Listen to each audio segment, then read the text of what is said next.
الحمد لله نحمده ونستعينه ونستغفره ونؤمن به ونتوكل عليه ونعوذ بالله من شرور أنفسنا ومن سيئات أعمالنا من يهده الله فلا مضل له ومن يضلل فلا هادي له ونشهد أن لا إله إلا الله وحده لا شريك له أما بعد فأعوذ بالله من الشيطان الرجيم بسم الله الرحمن الرحيم قال تعالى في القرآن المجيد والفرقان الحميد يا أيها الذين آمنوا اتقوا الله حق تقاته ولا تموتن إلا وأنتم مسلمون وقال تعالى في موضع آخر إن الله يحب المتقين وقال تعالى في موضع آخر وإن تعدوا نعمة الله لا تحصوها قال النبي صلى الله عليه وسلم لا يؤمن أحدكم حتى أكون أحب إليه من والده وولده والناس أجمعين أو كما قال عليه الصلاة والسلام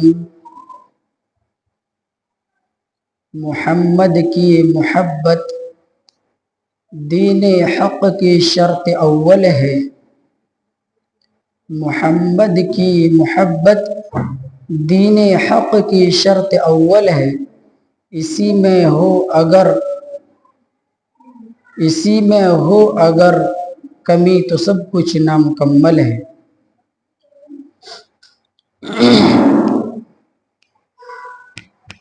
عزیزان سامعہ،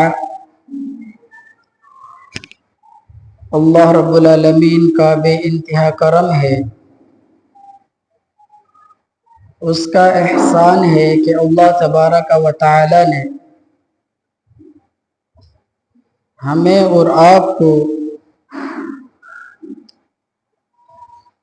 کچھ سننے اور سنانے کا موقع عطا فرمایا۔ دعا فرمائیں رب تعالی مجھ گناہگار کو صحیح بات کہنے اور ہم سب کو ان باتوں پر عمل کرنے کی توفیق عطا فرمائیں۔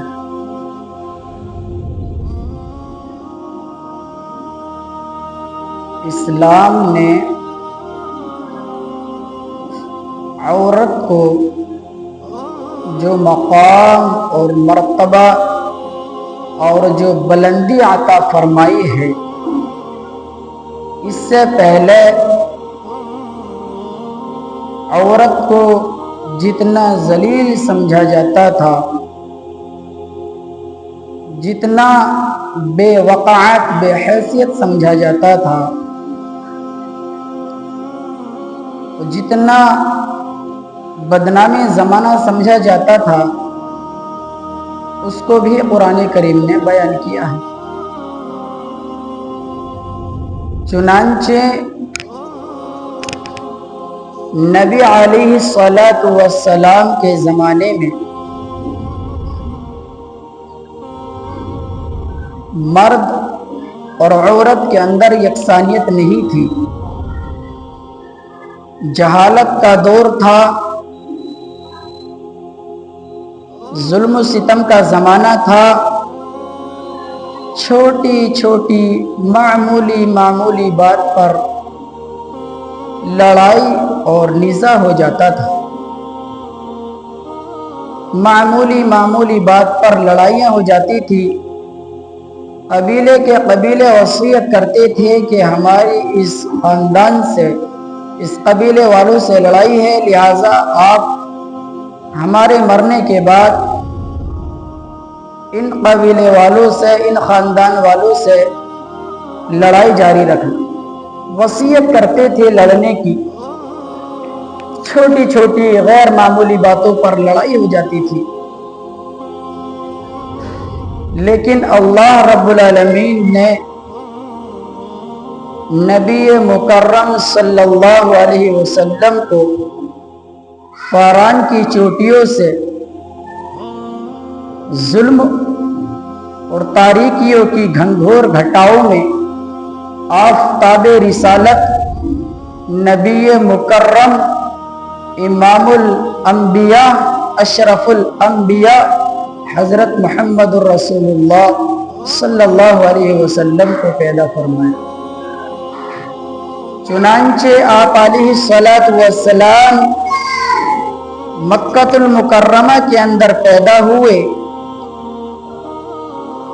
پھر آپ کا بچپنا، پھر آپ کی جوانی، پھر آپ علیہ السلام کو جب اللہ رب العالمین نے نبوت کے منصب پر فائز کیا، آقا علیہ السلام نے اللہ کے حکم کو، اللہ کے احکامات کو امت کے سامنے بیان کیا، اور وہ جو انسانیت سوئی ہوئی تھی، جہالت کا اور ظلم و ستم کا دور دورہ تھا، نبی علیہ السلام نے اللہ کے دین کی تبلیغ کی، اللہ رب العالمین کا تعارف کرایا اور شریعت محمدیہ کو ان کے سامنے پیش کیا۔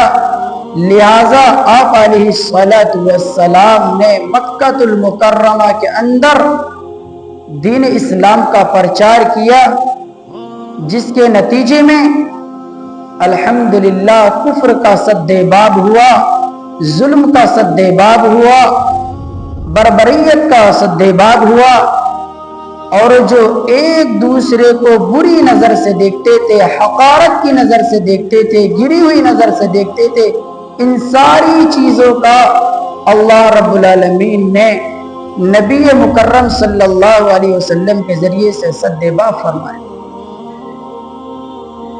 عورت کو زمانے جاہلیت کے اندر بہت برا سمجھا جاتا تھا۔ قرآن کریم کے اندر بیان کیا گیا ہے کہ اگر کسی شخص کے یہاں پر لڑکی پیدا ہو جاتی تھی فَهُوَ كَظِيمٌ، قرآن کریم کہتا ہے کہ وہ پورا دن گھٹا پھرتا رہتا تھا، منہ بنا لیتا تھا، بچی کے پیدا ہونے سے مایوس ہو جاتا تھا۔ کس وجہ سے؟ محض اس وجہ سے کہ اس کے یہاں پر لڑکی کی ولادت ہو گئی ہے، بچی اس کے بچی اس کے وہاں پر پیدا ہو گئی ہے، اس وجہ سے وہ کیا ہے، گھٹا پھرتا ہے، تنگ دل ہوا کرتا ہے، وہ چھپا پھرتا ہے۔ یہ قرآن کریم کی آیتوں کا مفہوم ہے۔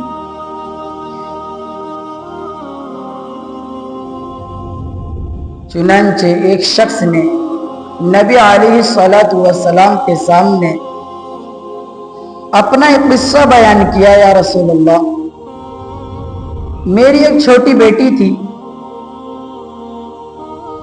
جو میرا بہت خیال رکھتی تھی، مجھے دیکھ کے ہنستی تھی، وہ معصوم بچی تھی، یا رسول اللہ۔ میں اس کو بیلا پھسلا کر کے باہر لے گیا، بیٹی دیکھتی ہے کہ ابو کہاں جا رہے ہیں، میں کہتا ہوں کہ بیٹے فلاں جگہ جا رہے ہیں۔ چنانچہ ایک جگہ جانا ہوا، جا کر کے یا رسول اللہ میں نے زمین کے اندر گڑھا کھودنا شروع کر دیا۔ وہ بچی دیکھتی ہے کہ میرے والد پسینے کے اندر شرابور ہیں، وہ آتی ہے اور ہوا کرنے لگ جاتی ہے، پریشان ہوتی ہے، کبھی پانی لا کے دیتی ہے، کبھی پیار کرتی ہے، کبھی کچھ کرتی ہے۔ یا رسول اللہ جب قبر تیار ہو گئی، گڑھا میں کھود چکا، یا رسول اللہ میں نے اپنی بیٹی کو اس گڑھے کے اندر ڈال دیا اور اس کے اوپر جو ہے مٹی ڈال دی۔ یا رسول اللہ مجھے اس پر بالکل بھی رحم نہ آیا، کیا اللہ مجھے معاف کر دے گا؟ نبی مکرم صلی اللہ علیہ وسلم نے آنکھوں میں آنسو لے کر کے آئے، آپ علیہ الصلوۃ والسلام آپ دیدہ ہو گئے، رونے لگے۔ پھر اس سے واقعہ سنا، پھر اس نے وہ واقعہ بتلایا۔ چنانچہ نبی علیہ الصلوۃ والسلام نے فرمایا کہ اللہ رب العالمین معاف کر دے گا۔ تو کہنے کا مقصد میرا یہ ہے، اسلام کی مقدس شہزادیوں، پردہ نشی خواتین حضرات، کہ زمانے جاہلیت کے اندر عورت کی کوئی حیثیت نہیں تھی، کوئی وقاعت نہیں تھی، معاشرے میں اس کا کوئی شمار نہیں تھا، لوگ اس کو بہت گری ہوئی نگاہ سے دیکھتے تھے۔ چنانچہ پھر اسلام آیا، اللہ کا قرآن آیا، نبی علیہ الصلوۃ والسلام نے اس چیز کو ختم کیا۔ پھر قرآن کریم نے بیان کیا کہ اللہ رب العالمین فرماتا ہے کہ معاشرے کے اندر، زمین اور جائیداد کے اندر عورت بھی جو ہے شریک ہے، بیٹا ہے وہ بھی شریک ہے۔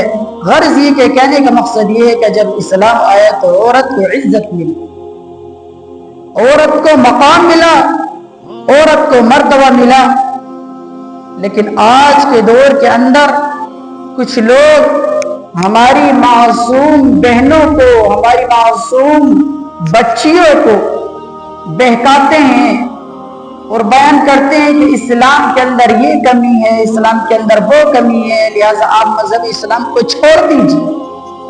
اس طرح کے روزانہ پروپیگنڈے سامنے آ رہے ہیں،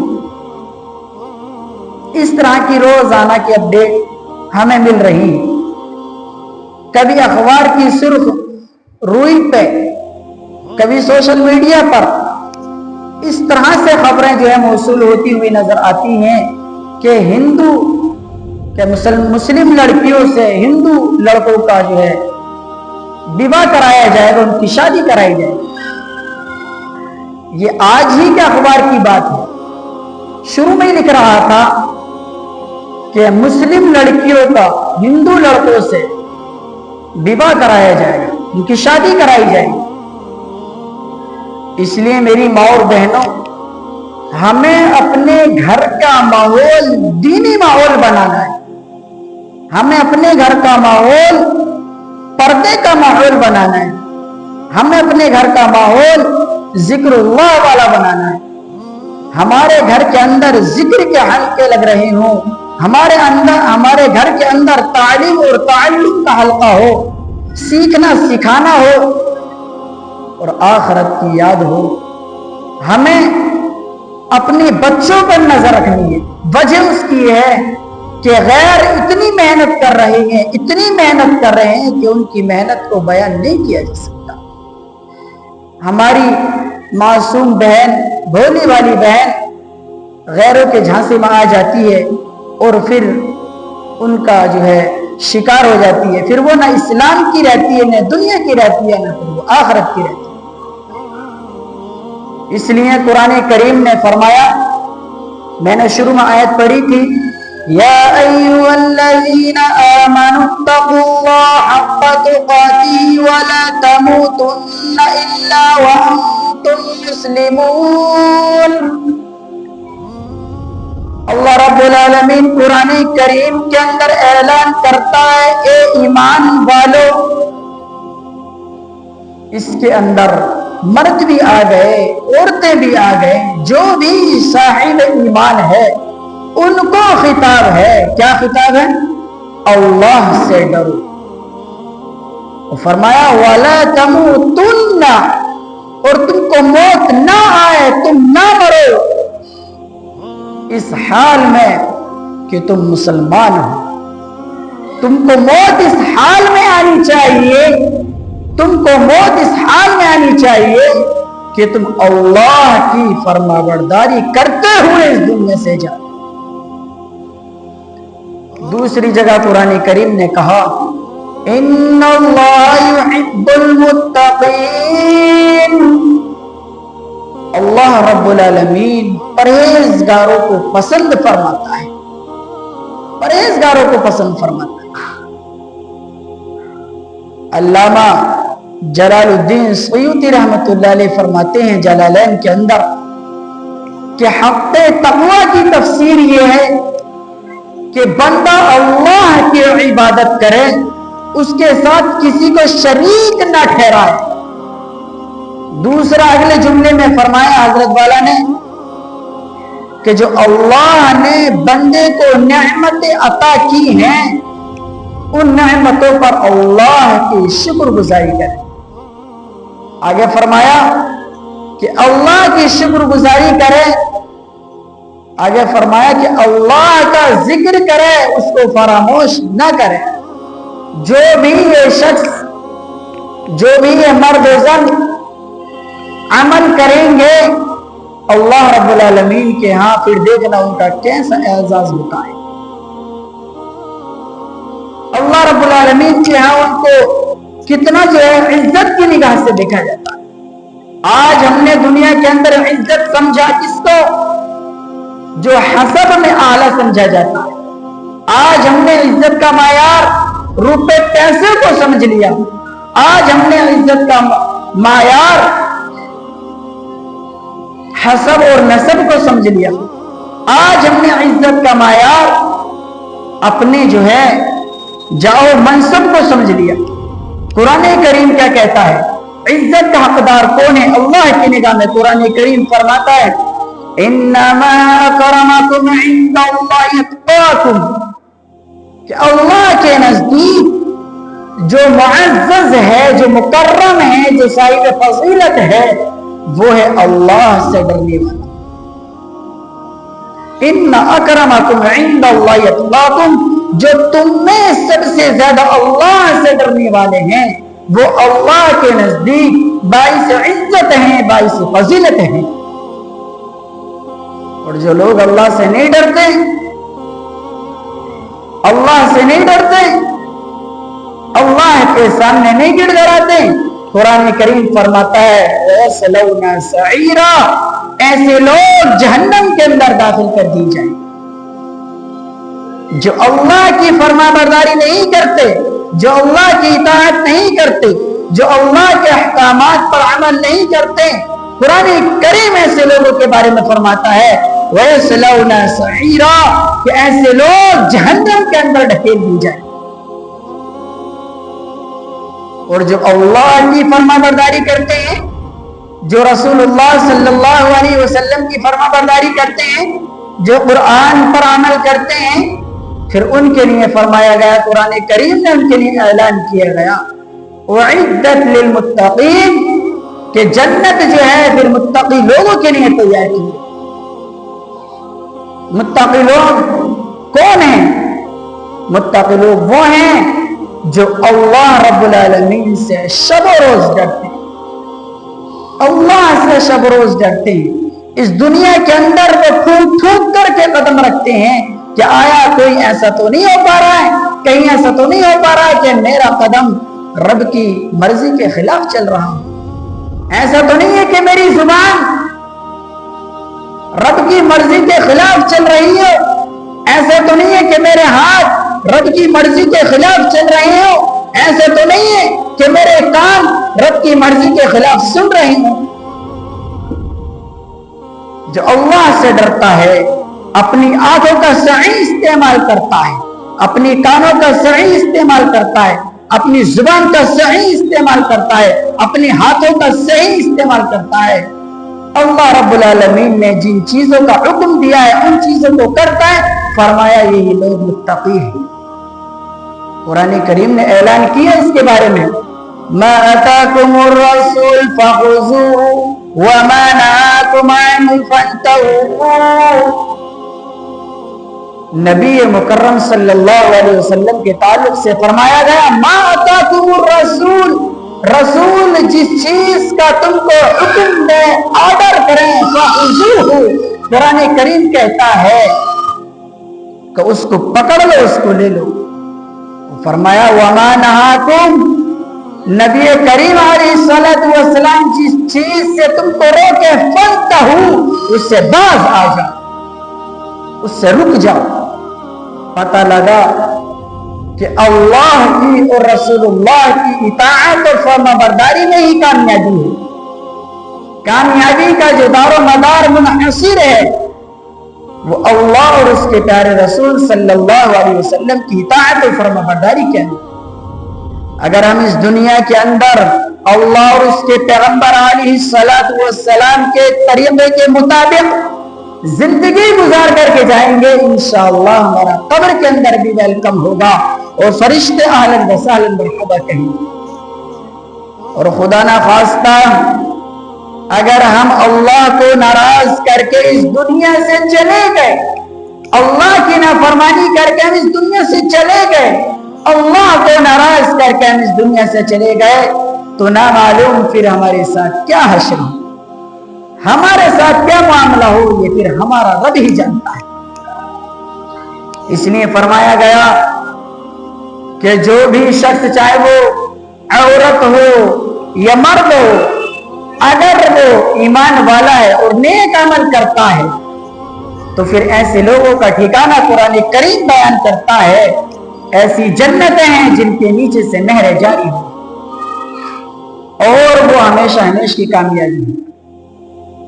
اور جن لوگوں نے اپنے رب کو ناراض کیا، اس کے ساتھ شریک ٹھہرایا، دین کے اندر کوئی ایسی نئی بات پیدا کی جس کا تعلق شریعت مطہرہ سے نہیں ہے، نئی رسمیں دین کے اندر ایجاد کی، تو پھر اللہ رب العالمین نے ایسے لوگوں کے لیے جہنم کو قائم کیا۔ اس لیے اسلام کی مقدس شہزادیوں، میری ماں اور بہنوں، ہمیں جانا تو ایک نہ ایک دن ضرور ہے، ہمیں ایک نہ ایک دن اس دنیا کو چھوڑنا ہے۔ بڑے بڑے لوگ اس دنیا کے اندر پیدا ہوئے، بڑے بڑے لوگ پیدا ہوئے جنہوں نے یہ کہہ دیا کہ دنیا کا بنانے والا کوئی نہیں ہے، یہ ایک نظام ہے جو خود بخود وجود میں آیا اور چل رہا ہے۔ کچھ لوگ دنیا میں ایسے بھی پیدا ہوئے جنہوں نے نبیوں کا انکار کر دیا، رسولوں کا انکار کر دیا، فرشتوں کا انکار کر دیا۔ بہت سارے لوگ دنیا کے اندر ایسے پیدا ہوئے کہ جنہوں نے اس بات کا انکار کر دیا کہ قیامت نہیں آئے گی۔ کچھ لوگ ایسے بھی پیدا ہوئے جنہوں نے یہ کہہ دیا کہ ہمارا کوئی خالق نہیں ہے، اس کی خالقیت کے اندر انہوں نے دوسروں کو شریک قرار دیا۔ لیکن میری ماں اور بہنوں، اس بات کو توجہ سے سنیے گا، لوگوں نے خدا کا انکار کر دیا، خدا نہیں ہے، لوگوں نے فرشتوں کا انکار کر دیا، نہیں ہے، لوگوں نے انکار کر دیا کہ قیامت نہیں آئے گی، لیکن آج تک کسی ماں نے ایسا بیٹا یا بیٹی نہیں جنی جس نے اس بات کا انکار کیا ہو کہ مجھے دنیا سے نہیں جانا۔ سب کو معلوم ہے، یہ امر مسلم ہے، یہ دنیا کا سب سے بڑا کڑوا سچ ہے کہ جو بھی شخص اس دنیا کے اندر آیا ہے، وقت مقررہ پر ایک نہ ایک دن اس کو ضرور اس دنیا کو چھوڑ کر کے اپنے رب کے پاس جانا ہے۔ اس بات کا کسی نے انکار نہیں کیا، سب نے اس بات کو مانا ہے کہ موت یقینی ہے، سب نے اس بات کا جو اقرار کیا ہے کہ ایک نہ ایک دن اس دنیا کو چھوڑنا ہے، اپنوں سے الگ ہونا ہے، اپنوں سے دوری ہوتی ہے۔ لیکن جو ہے وہ کسی نے اس بات کو جو انکار نہیں کیا کہ موت نہیں آنی ہے، سب نے مانا کہ ہاں ایک نہ ایک دن ہمیں دنیا کو چھوڑنا ہے۔ اس لیے عزیزان سامعین، ہمیں دنیا کو جو ہے سامنے رکھتے ہوئے بس اس میں اتنا سوچنا، اتنا غور و فکر کرنا ہے کہ دنیا ہمارے لیے صرف ضرورت کے لیے بنائی گئی، دنیا مقصد نہیں ہے، مقصد صرف آخرت ہے، مقصد صرف اللہ کو پا لینا ہے۔ دنیا کمانا ہمارا مقصد نہیں، دنیا کے جھمیلوں میں پھنس جانا اور دنیا کی جو ہے رنگینیوں میں اور دنیا کی باتوں میں آ کر کے ہمیں دنیا کو اپنا مقصد بنانا یہ ہرگز ہمیں جو ہے زیب نہیں دیتا. ہمارا پیدا کرنے کا مقصد قرآن کریم نے بیان کیا ہے, ہمیں اس کو سامنے رکھتے ہوئے اپنی زندگی کو گزارنا ہے. قرآن کریم سورہ ذاریات کے اندر اللہ رب العالمین نے فرمایا وَمَا خَلَقْتُ الْجِنَّ وَالْإِنسَ إِلَّا لِيَعْبُدُونَ. اللہ رب العالمین نے فرمایا کہ میں نے انسان اور جنات کو صرف اور صرف اپنی عبادت کے لیے پیدا کیا. اللہ نے جو ہمیں اور آپ کو پیدا کیا ہے وہ فقط اپنی عبادت کے لیے پیدا کیا. اور ظاہر ہے کہ جب انسان دنیا میں رہتا ہے تو اس کو جو ہے ہر چیز کی ضرورت پڑتی ہے. جو چیز انسان کی ضرورت میں داخل ہے وہ چیز اللہ نے ہمیں دے دی ہے. اب ہمیں اس چیز کو صرف ضرورت کے بقدر ہی جو ہے سمجھنا ہے, اس کو مقصد نہیں بنانا. مقصد ہمارا آخرت ہے, مقصد ہمارا آخرت ہے. نبی مکرم علیہ السلام نے فرمایا ان الدنیا سجن المؤمن والجنت الکافر او کما قال علیہ السلام. نبی مکرم علیہ السلام نے فرمایا کہ دنیا یہ ایمان والے کے لیے جیل کی طرح ہے, یہ قید خانہ ہے. اور فرمایا والجنت الکافر کہ یہ کافروں کے لیے دنیا ہی جنت, آخرت میں ان کی جنت نہیں ہے, آخرت میں ان کا ٹھکانہ جہنم ہے. اس لیے میری ماں اور بہنوں آج تھوڑی سی مشقتیں اٹھا لو, آج تھوڑی سی مشقتیں جھیل لو, آج رب کو راضی کر لو. اگر خدا کی قسم ہم سے ہمارا رب راضی ہو گیا, خدا کی قسم اگر ہم سے ہمارا اللہ راضی ہو گیا, ہمارا پالنے والا راضی ہو گیا, انشاءاللہ ہماری دنیا بھی ہو جائے گی اچھی اور آخرت بھی اچھی ہو جائے گی. آج دنیا کے اندر انسان جو دنیا میں آیا ہے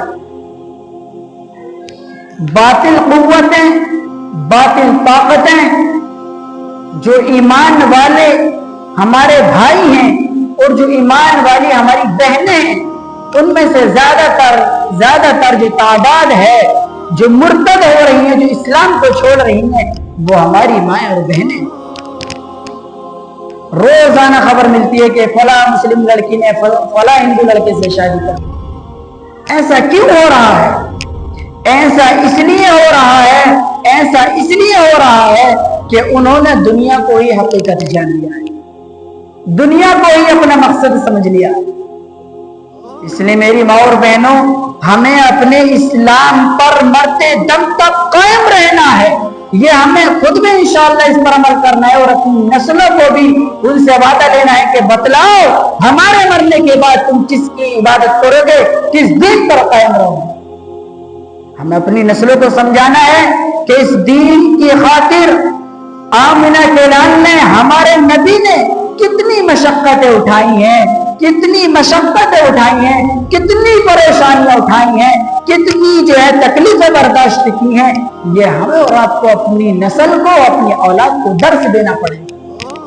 ان کو بتلانا پڑے گا کہ نبی سے محبت کرنا ایمان کا تقاضا ہے. ان کو بتلانا پڑے گا کہ نبی کے مشن سے جڑنا ہی زندگی ہے. ان کو بتلانا پڑے گا کہ ایمان پر چلنے میں ہی کامیابی ہے. ان کو بتلانا پڑے گا کہ بت پرستی سے بچنا ہی اسلام کا اور مسلمانوں کا منشا ہے. آج لوگ ہمارے اسلام کو مٹانے پہ لگے ہوئے, لیکن خدا کی قسم ہمارا یہ یقین ہے, ہمارا یہ ایمان ہے کہ وہ ہم سے چاہے کچھ بھی کر لیں, ہم سے چاہے وہ جتنی چاہے مرضی چاہے اپنے دعوے کر لیں, ہماری جتنی چاہے ماں بہنوں کو بہکا لیں, لیکن انشاءاللہ ہمیں اللہ کی ذات سے امید ہے جو ہماری ماں بہنیں وہ استقامت پر رہیں گی, آخری دم تک انشاءاللہ وہ اسلام پر قائم رہیں گی اور اپنی نسلوں کو بھی قائم رکھنے کی محنت کرتی رہیں گی انشاءاللہ, چاہے وہ کتنی محنت کریں. آج بڑا دکھ ہوتا ہے جب اپنی مسلم بہن کا ہم ہاتھ کسی غیر کے ہاتھ میں دیکھتے ہیں, بڑی شرم آتی ہے. بڑا دکھ ہوتا ہے اس وقت جب یہ قرآن کو پڑھنے والی قرآن کو ماننے والی، ایمان والی، اسلام والی بہن بڑا دکھ ہوتا ہے، بڑی تکلیف ہوتی ہے اس وقت جب یہ کسی غیر کے ساتھ جو ہے ٹہلتی ہوئی ہوٹلوں میں ان کی زینت بنتی ہوئی نظر آتی ہے۔ اس وقت کی کیفیت کو، اس وقت کی گھٹن کو اللہ کی قسم ہم کیسے محسوس کرتے ہیں یہ تو ہمارا رب ہی جانتا ہے۔ اس امت کو بنانے کے لیے کتنی نبی علیہ السلام نے مشقتیں اٹھائیں، پریشانیاں جھیلی، اپنے صحابہ نے جو ہے اپنی بچوں کو یتیم کرا لیا، گھر بار چھوڑ دیے، سارے کاروبار چھوڑ دیے، مکہ جیسی مکرم اور محترم جگہ کو چھوڑ دیا، کس کی خاطر؟ صرف اور صرف ایمان کی خاطر، اسلام کی خاطر۔ آج ہم سے اگر نماز پڑھنے کے لیے کہا جائے تو ہمارے مرد حضرات نماز پڑھنے کے لیے تیار نہیں۔ آج اگر نماز کی لیے مؤذن جب اذان کہتا ہے، ہماری بہن اپنی بات کو ختم کر کے مصلی اٹھا کر نماز پڑھنے کے لیے جس کی بنا پر عمر رضی اللہ تعالیٰ عنہ کو ایمان نصیب ہوا، آج بھی اگر ہماری مائیں بہنیں اپنے گھروں کے اندر تعلیم کو جو ہے زندہ کرنے، 5 اعمال کے ساتھ گھر کے اندر تعلیم کرنے، انشاءاللہ ان کی نسلوں میں ایمان باقی رہے گا۔ اگر گھر کے اندر تعلیم کو زندہ نہیں کیا گیا، ہم نے اللہ اور اس کے رسول صلی اللہ علیہ وسلم کی تعلیم کو گھر کے اندر زندہ نہیں کیا، ہم نے نہیں بتلایا کہ اسلام کیا ہے، ایمان کیا ہے، نماز کیا ہے، روزے کیا ہیں، حج کیا ہے، تو آپ یقین جانیے پھر ہماری نئی نسل کا، ہمارے بچوں کا کیا بنے گا یہ تو ہم اور آپ خوب ہی جانتے ہیں۔ اس لیے خدا را ہاتھ جوڑ کے درخواست ہے، عاجزانہ درخواست ہے، اپنے بچوں کو دینی تربیت اور دینی ماحول کے اندر ڈالیں، بچوں کو قرآن سے جوڑیے، بچوں کو مسجد سے، مکتب سے جوڑیے، مسجد کے اماموں سے جوڑیے، اور مسجد سے جب بچے آپ کے جڑیں گے، قرآن سے جب آپ کے بچے جڑیں گے، انشاءاللہ ان کی نسلوں میں اندر، ان کے اندر خود انشاءاللہ دین آئے گا، اور پھر ان کا جو ہے اسلام پر چلنا، ایمان پر چلنا آسان ہو جائے گا۔ اگر انہوں نے قرآن سے پہلو تہی اختیار کی، کنارہ کشی اختیار کی، آپ نے بچوں کو مکتب سے نہیں جوڑا، قرآن سے نہیں جوڑا، خدا کی قسم پھر آپ سے قیامت کے دن اس بارے میں سوال کیا جائے گا۔ قرآن کریم کہتا ہے لا تسألن یومئذ عن النعیم، اللہ رب العالمین تم سے قیامت کے دن نعمتوں کے بارے میں سوال کرے گا۔ بعض علماء فرماتے ہیں انسان کو جو اللہ رب العالمین نے اولاد عطا کی ہے یہ بھی کسی نعمت سے کم نہیں ہے، ہاں یہ بھی کسی نعمت سے کم نہیں ہے۔ جن لوگوں کے پاس اولاد نہیں ہے آپ ان سے پوچھئے وہ کس قدر روتے ہیں، کس قدر مایوسی کا شکار ہیں، کبھی اس کے پاس جاتے ہیں کبھی اس کے پاس جاتے ہیں، کسی طریقے سے اولاد مل جائے۔ اور جن لوگوں کو اللہ رب العالمین نے اولاد دی ہے ان کی حالت یہ ہے، ان کا جو ہے ان کی حالت یہ ہے کہ وہ اپنے بچوں کو دینی ماحول میں ڈالنے کے لیے تیار نہیں۔ یاد رکھیے گا شیطان ہمارا اور آپ کا کھلا ہوا دشمن ہے۔ اگر ہم نے بچوں کی اچھی تربیت نہیں کی، اپنے اولاد کی اچھی تربیت نہیں کی، ان کو اللہ اور اس کے رسول کا تعارف نہیں کرایا، خدا کی قسم اگر ہم نے ایسا نہیں کیا ہماری نسل کے اندر بددینی آئے گی، اور جب بددینی آتی ہے تو شیطان اور زیادہ بہکاتا ہے۔ قرآن کریم نے کہا ان الشیطان للانسان عدو مبین، انسان کا کھلا ہوا دشمن ہے شیطان، شیطان انسان کا کھلا ہوا دشمن ہے۔ میں آپ کو ایک واقعہ بتلاتا ہوں کتنا خطرناک ہے شیطان، بڑے بڑے اللہ والوں کو بہکا دیتا ہے۔ ایک مرتبہ حضرت امام احمد بن حنبل کا واقعہ نقل کیا ہے کتاب کے اندر کہ جب حضرت امام احمد بن حنبل کا آخری وقت ہے، آپ کو جو ہے گھبراہٹ ہو رہی ہے، نزا کا وقت قریب ہے، تو بچے جو پاس میں تھے حضرت امام احمد بن حنبل کے جو لڑکے تھے جو بچے تھے وہ پاس میں بیٹھے ہوئے تھے اپنے باپ کی چارپائی کے اور کہا کہ ابا حضور پڑھیے لا الہ الا اللہ لا الہ الا اللہ لا الہ الا اللہ۔ امام احمد بن حنبل کہتے ہیں کہ ابھی نہیں ابھی نہیں ابھی نہیں۔ بچے بے چین ہو گئے کہ ہمارا باپ تو بڑا وقت ولی اللہ ہے، ہمارا باپ تو امام ہے، لوگ آپ کی تقلید کرتے ہیں، لیکن جب آپ کے اولاد آپ سے کہتی ہے کہ کلمہ پڑھیے لا الہ الا اللہ تو ہمارے باپ یہ کہتے ہیں کہ ابھی نہیں ابھی نہیں ابھی نہیں۔ ایسا کیا ہوا؟ علماء نے لکھا ہے کہ کچھ دیر کے بعد میں پھر حضرت امام احمد بن حنبل رحمت اللہ علیہ کو افاقہ ہوا، آپ ہوش میں آئے، بچوں نے دریافت کیا، آپ کے لڑکوں نے دریافت کیا، اے والد محترم جب ہم آپ سے کہہ رہے تھے لا الہ الا اللہ کہیے لا الہ الا اللہ کہیے لا الہ الا اللہ کہیے تو آپ یہ کہہ رہے تھے کہ ابھی نہیں ابھی نہیں ابھی نہیں، اس کی کیا وجہ ہے؟ حضرت امام احمد بن حنبل نے کہا کہ شیطان میرے پاس کھڑا اور شیطان نے آ کر کے مجھ سے کہا اے احمد بن حنبل تم کامیاب ہو گئے، اللہ نے تمہاری مغفرت کر دی، تمہارا ٹھکانہ جنت ہے، تم تو کامیاب ہو گئے۔ میں نے کہا ابھی نہیں ابھی نہیں ابھی نہیں۔ فرمایا کہ میرے بچوں مجھے شیطان اس وقت کہہ رہا تھا کہ اللہ نے تمہارے علم کی وجہ سے تمہاری مغفرت کر دی، میں نے کہا ابھی نہیں ابھی نہیں۔ کیوں؟